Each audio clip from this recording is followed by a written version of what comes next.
Debate speeches of 6 minutes, please. Rona Mackay, followed by Oliver Mundell. Ms Mackay, please. Thank you, Presiding Officer.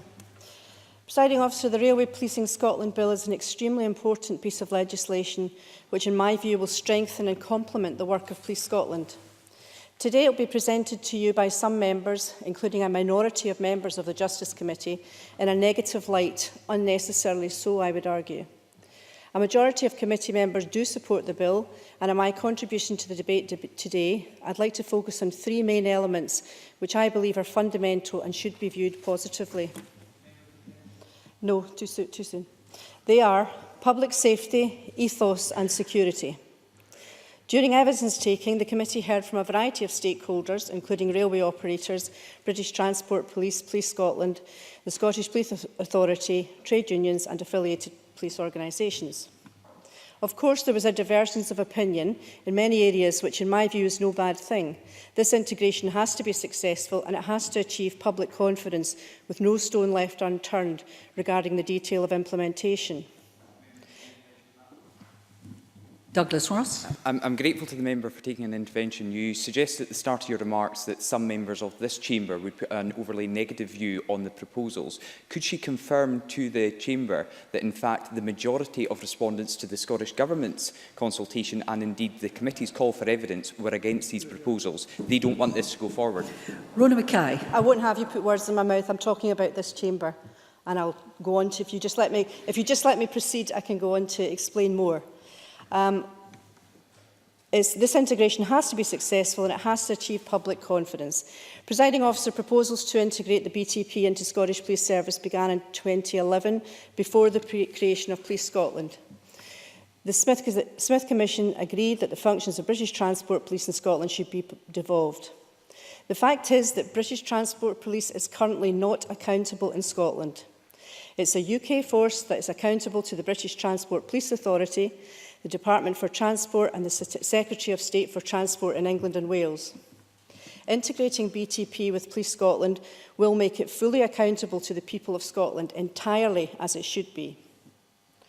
With more than 93 million rail journeys made within Scotland each year and another 8 million cross-border rail journeys, it makes sense for BTP to be integrated to ensure full accountability to the people of Scotland and to the Scottish Parliament. There was concern among stakeholders and some members of the committee over the upskilling of existing police staff and whether the training was adequate. However, should the bill proceed, after 2019, every police officer will be trained in policing the railways and they'll get exactly the same 3-week training currently only received by BTP officers. There are currently 285 full-time equivalent BTP officers in Scotland and over 17,000 regular police officers. So in my view, integration can only improve the service to the rail network throughout Scotland and, of course, contribute to the safety of the general public. How can this be a bad thing? Rural areas currently not served by BTP would benefit by having specially trained officers on hand to deal with incidents. Presiding Officer, everyone agrees that British Transport Police do and have consistently done a superbly professional job keeping the rail travelling public safe. To recognise and keep that specialism, Police Scotland have confirmed to the Scottish Parliament that a bespoke railway policing unit will be established for railway policing in Scotland. This would sit alongside the specialist road policing unit already in place. These officers would receive additional training over and above the current training received by all officers, so the ethos and specialism would be enhanced, not diminished. Presiding Officer, the committee did hear that there was concern that the cost of railway policing would increase as a result of integration, and we've requested that should this happen, the Scottish Government will report to Parliament clarifying who would pay these additional costs. There was also concern over the transfer of BTP staff, their pay and conditions through the course of integration, as the Minister outlined. I hope the members in the Chamber today are reassured by his commitment to the no detriment and the triple lock assurance he's given them, but maybe the Tories need reminded of what triple lock actually means. The Minister for Transport and Islands gave the Transport Salaries Staff Association the same triple lock guarantee.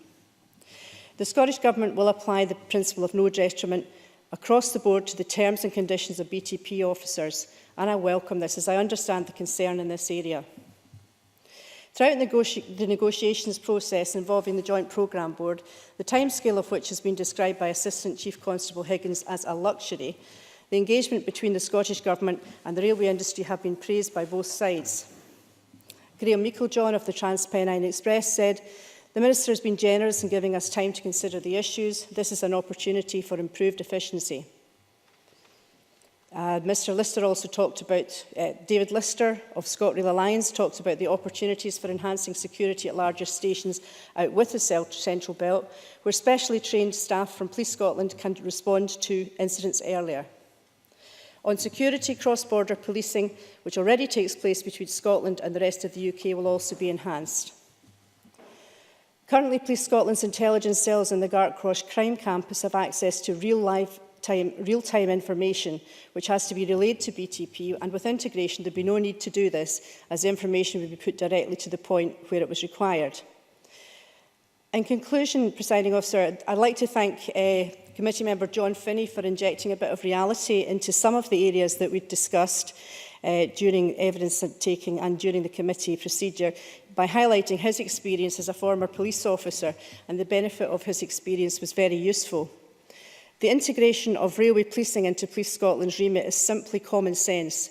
It makes the service accountable to the people of Scotland, it enhances the excellent specialist provision, and it increases security. I therefore have no hesitation in recommending the general principles of the Railway Policing Scotland Bill to the Chamber.